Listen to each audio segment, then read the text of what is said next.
Principal या vice principal अपनी अलग से आके और बच्चों को हरास करते हैं कि भाई आपने फीस नहीं भरी, आप फीस भरी। खड़े हैं ये सारे के सारे बीजेपी के वोटर हैं, ये अपर मिडिल क्लास है, इसने ही सरकार चुनी है Bharatiya Janata party. Corona virus का कहर जहां देश में दिन प्रतिदिन बढ़ता जा रहा है, वहीं दूसरी ओर देश की अर्थव्यवस्था बिगड़ने की वजह से लोगों में परेशानियां देखने को मिल रही है। इस समय मैं मौजूद हूं फरीदाबाद के एक जाने माने स्कूल, जी हाँ, डीपीएस स्कूल पर इस समय मैं मौजूद हूँ। यहाँ पर इतने सारे लोग खड़े हैं, इनसे मैं एक बार जानना चाहूँगा कि आखिर क्या है मामला और आज ये यहाँ पर इतने लोगों ने क्यों इतनी भीड़ लगा रखी। नमस्कार सर, क्या नाम आपका? सर मेरा नाम शेवर ही है। प्रॉब्लम ये है यहाँ पर सबसे बड़ी कि हमने बहुत सारे ईमेल स्कूल को लिख रखे हैं, स्कूल के पास हमें सिर्फ एक रिप्लाई आता है, 1 लाइन नोटेड। रीज़न ये है, सपोज करो क्या मेल के अंदर क्या होता है बताना चाहेंगे? हाँ, हमने लिखा है वहाँ पर फीस का पूरा स्ट्रक्चर आया हुआ है, उसमें हमारा ट्रांसपोर्ट फीस भी इंक्लूड है, एनुअल फीस भी इंक्लूड है और ट्यूशन फीस भी इंक्लूड है। सबको लेकर के हमारे पास ईमेल है, उसमें डेडलाइन भी है कि आपको इस डेट के अंदर आपको फीस जमा करनी है। ट्रांसपोर्ट का भी खर्चा दे रखा है? हाँ, बच्चे जा रहे हैं, बच्चे तो जा नहीं, कोई बच्चा बस में आ नहीं रहा है, ठीक है, तो किस चीज़ के ट्रांसपोर्ट फीस हम दें? छोटे बच्चे ठीक है, तो स्कूल दिसंबर एंड तक फॉर श्योर कोई ट्रांसपोर्टेशन ये कुछ नहीं है, फिर भी ये इलॉजिकल, सारा इरेशनल, सारे जितने चार्जेस ले रहे हैं सारे इरेशनल हैं। एनुअल फीस आपकी, ये एडमिनिस्ट्रेशन क्या कर रही है? इनकी इलेक्ट्रिसिटी हो रही है, नहीं कंज्यूम हो रही, कोई लैब चार्जेस नहीं, कुछ एनुअल चार्जेस किस नाम के हैं? जब कोई फ्यूल नहीं कंज्यूम हो रहा, आपका बसेस चल नहीं रही हैं, ट्रांसपोर्टेशन किस नाम की है? ऊपर से पेरेंट्स को हरास किया जा रहा है। हम मेल्स भेजते, we try to communicate to them, there is no single reply either on email और एनीथिंग। ये बताना चाहती हूँ, हम सभी जितने भी पेरेंट्स यहाँ पे गैदरिंग हुई है, हम किसी संस्था से बिलोंग नहीं करते हैं, हम सीधे सारे पेरेंट्स से डायरेक्ट मैनेजमेंट से बात करना चाहते हैं। हमें किसी मीडिएटर वगैरह कोई ज़रूरत नहीं है। आगे अगर हमारी बात नहीं सुनिए, जब हम आगे जाएंगे ना, पहले तो हमारा एक कंसर्न है कि पहले मैनेजमेंट ही हमको सुन ले। जब इन्होंने हमें अपना डीपीएस फैमिली का एक हिस्सा बनाया तो अच्छा होगा कि फैमिली की बात फैमिली में सॉर्ट आउट हो जाए। हम डीपीएस प्रिंसिपल से मिलना चाहते हैं, इंडिविजुअली मुझे सभी पेरेंट्स से मेल डालिए, कोई रिप्लाई नहीं, सबका रिप्लाई आता है नोटेड। फिर हम सभी पेरेंट्स से मिल करके ग्रुप बनाया, नॉर्मल एक व्हाट्सएप ग्रुप। चलिए, जब सबकी प्रॉब्लम एक है तो क्यों ना एक लीक पे काम करा जाए, उसके बाद भी कोई रिप्लाई नहीं, नोटेड। ऐसे तो हम भी उनके फीस के उस पर दे सकते हैं ना, रिप्लाई नोटेड। एवरी वीक हमारे पास फीस के रिमाइंडर आ रहे हैं, लेट फीस आ रही है। इस टाइम में कोई टाइमली अगर फीस दे देता है तो वो भी बहुत बड़ी बात है अपने आप में, और आप उसके साथ लेट फीस की भी उम्मीद कर रहे हो। उसका ट्रांसपोर्ट चार्ज, एनुअल, किस चीज़ का ट्रांसपोर्ट चार्ज है आप ये बताइए? जब बसेस यहाँ बिल्कुल खड़ी हुई हैं, कोई इनमें पेट्रोल खर्च नहीं कर रहा, कोई एसी, कोई कुछ चल ही नहीं रहा, कोई इलेक्ट्रिसिटी नहीं चल रही, कोई पानी कंजप्शन नहीं हो रहा, किस चीज़ के चार्जेस दें आप? जेन्युइन चार्ज, ट्यूशन फीस, वो भी हमारा बच्चा पढ़ता है 1 घंटे की कितनी फीस बनती है? लेकिन हमने अभी तक 2 फीस दी है इनको, 20,600 रुपये दे दिए। क्या आप बताइए, 1 घंटे के लिए 20,600 रुपये जायज़ आ रहे हैं?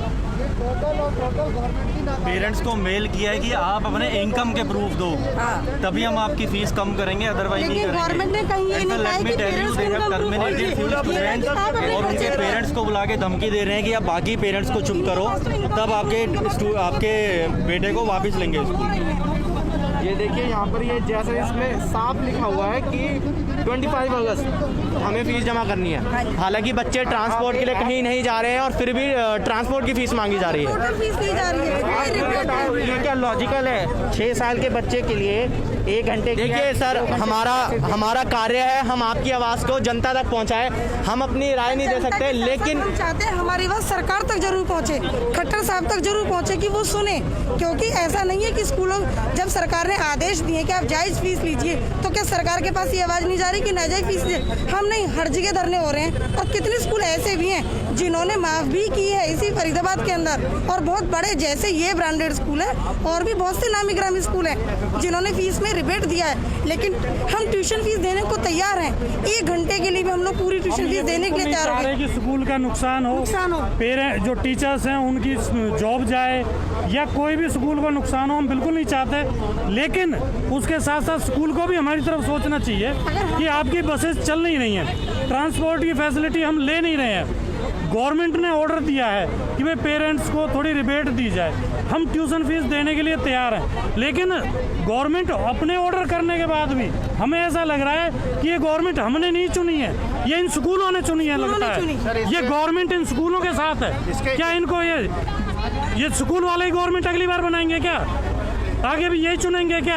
ये वोट डालने भी नहीं जाते होंगे। हम MDPS से आए हैं, वहाँ भी सेम हाल है, वहाँ भी ट्रांसपोर्टेशन चार्जेस स्कूल मांग रहा है, सारे चार्जेस। मतलब ऐसे 2 ही स्कूल हैं फरीदाबाद में, मॉडर्न DPS और DPS, जिन्होंने गदर मचा रखा है। हम इन लोगों को सपोर्ट करने आए हैं ताकि जो हो रहा है वो सभी के साथ हो रहा है। और सरकार FFRC से हम कई बार मिल चुके हैं। FFRC एक बॉडी है यहाँ पे जो स्कूलों की फीस को रेगुलाइज करती है, वो कोई सुनने को तैयार नहीं है। कम से कम 5 बार हम FFRC में जा चुके हैं, DO से मिल चुके हैं, DC से मिल चुके हैं, लेकिन सरकार अपने ही आदेश को लागू नहीं करवा पा रही है। ये किसका फेलियर है? ये लोग में ही नहीं आ रहा है कि सरकार क्यों अपने फैसले को लागू नहीं करवा एक पा और रही है। बात है, ये जो लोग खड़े हैं ये सारे के सारे BJP के वोटर हैं, ये अपर मिडिल क्लास है। इसने ही सरकार चुनी है भारतीय जनता पार्टी की। और सरकार की तरफ से बार बार बयान आ रहे हैं कि हम जो ऑर्डर हुआ है हाई कोर्ट में उसके अगेंस्ट अपील में जाएंगे या जो भी रिव्यू पिटीशन डालेंगे, पर आज तक उसका कोई आया नहीं है कुछ भी कि अगर गवर्नमेंट ने कोई डाली है रिव्यू पिटीशन। जैसा कि मैं आपको बताना चाहूँगा, यहाँ पर लोग ये बैनर्स लेके खड़े हैं, से नो टू ट्रांसपोर्ट फी,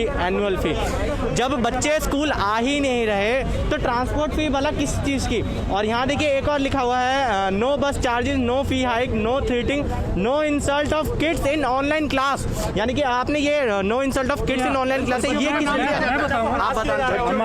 हमारे बच्चे जब ऑनलाइन क्लासेस ले रहे हैं तो बीच में प्रिंसिपल या वाइस प्रिंसिपल अपनी अलग से आके और बच्चों को हरास करते हैं कि भाई आपने फीस नहीं भरी, आप फीस भरिए, नहीं तो आपको हम ऑनलाइन क्लासेस से बंद कर देंगे, आउट कर देंगे। ये मॉडर्न DPS की बात है। हम मॉडर्न DPS के पेरेंट्स भी हैं इधर। सर इस DPS की भी यही बात है, ये DPS कोर्ट ऑर्डर को मिस इंटरप्रेट कर रहा है।